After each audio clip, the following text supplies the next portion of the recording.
Hi, Gemini. Welcome to your January 2016 love reading. It's Raina here.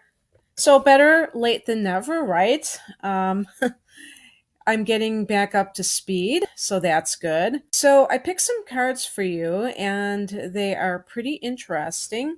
How they relate to you personally is something you're going to have to decide. And, like we always say in the business, this is a general reading. This is not targeting you specifically. I'm designating this as a reading for all Geminis, but it's a little silly to suggest that this is going to apply to every one of you, at least all the cards. So you can always get a personalized love reading by clicking on the link below. My readings utilize your birth data to get a clearer picture, and also I'm doing personal tarot spreads for you. So that's cool. Anyway, the card I picked for your past position is the Hierophant card. I actually picked three major arcana cards out of the six. So this may be a period in 2016 that is especially important for you, Gemini, in terms of your love life.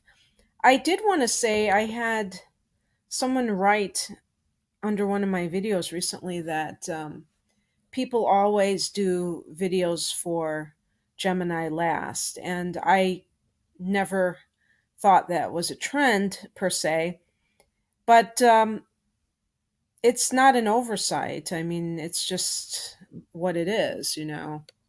So, anyway, the Hierophant is about finding more meaning in life.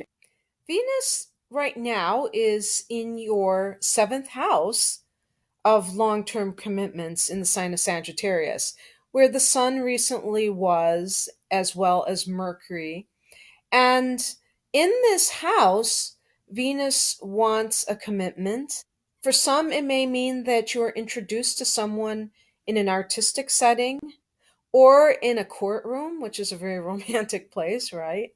Because the seventh house is also a legal house being represented by the sign of Libra.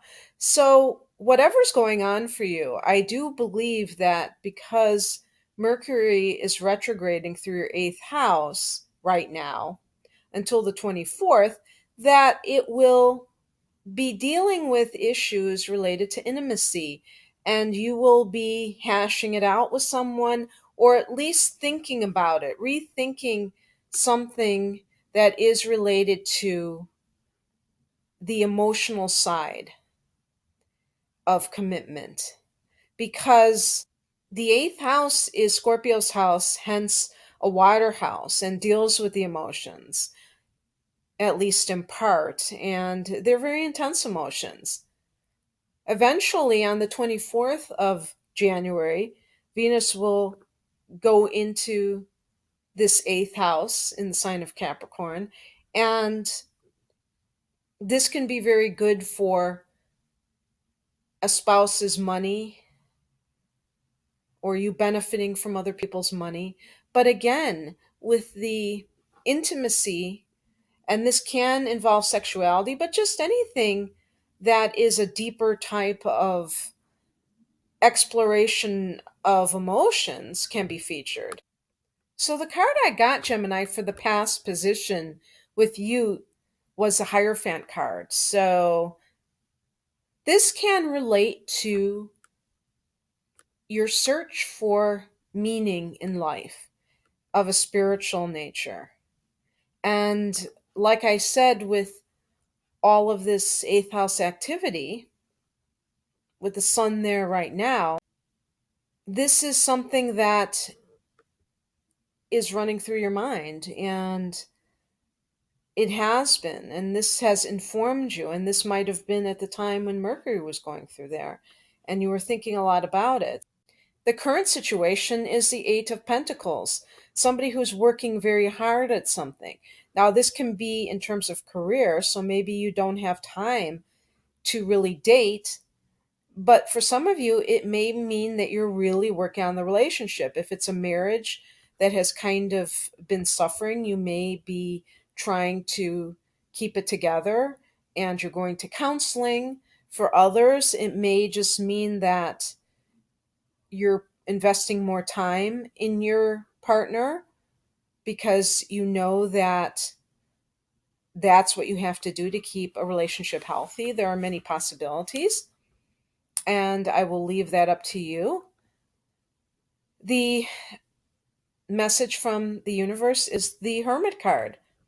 So it's saying that just like the Hierophant, that's the right track to be on, is to be going within. Maybe not being a social right now. Maybe, especially in the Northern Hemisphere, that we have winter, maybe it means kind of using this hibernation time to check in with yourself spiritually, get yourself on track to figure out what your priorities are, and taking it from there. It's definitely a card that doesn't seek out other people's opinions at this time. And this is an important point because you Geminis have the gift of gab and you like to run your mouths a lot.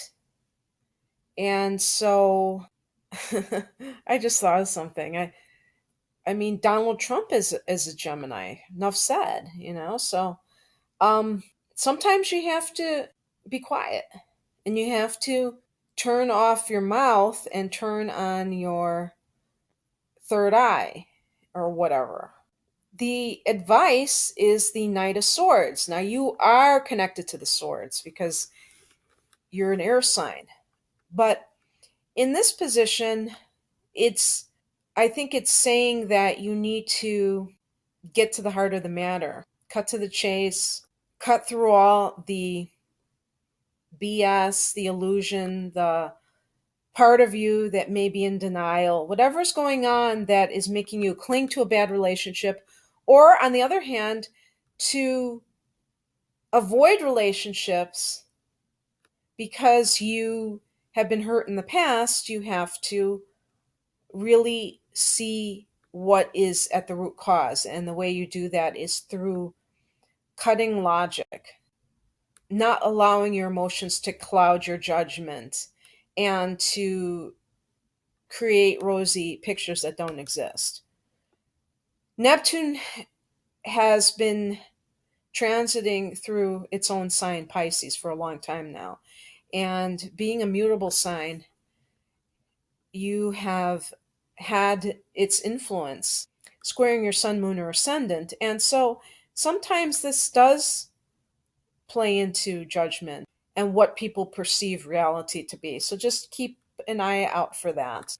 The challenge card is the Ace of Wands. So the Ace of Wands is really a great card. It could simply mean that you're going to be starting a business or another creative venture or new jobs. You might get a new job offer and you might be too busy to be dating. And so you're going to have to put your romantic life on the shelf. For other people, it could actually mean a fire sign person is in the picture. Maybe this is the person that you are having problems with and you don't know how to extricate yourself from the situation because there are good parts, there are not so good parts. And so this might just be representing the person, him or herself. But the outcome is the death card. So whatever happens, there is transition to something else that is occurring in this time period. Whether it's actually in January, I can't say for sure. But you know, you did have a trigger with that sun in the seventh house, with Mercury there. All these planets have gone through. There was a new moon in your seventh house in December. So you may have had a lot of relationship issues in the last couple of months. And this is just kind of the aftermath of that. So, Gemini, the jury is still out on your love life. And if you'd like a personal reading, you can just click on the link below. Take care of yourself. Bye.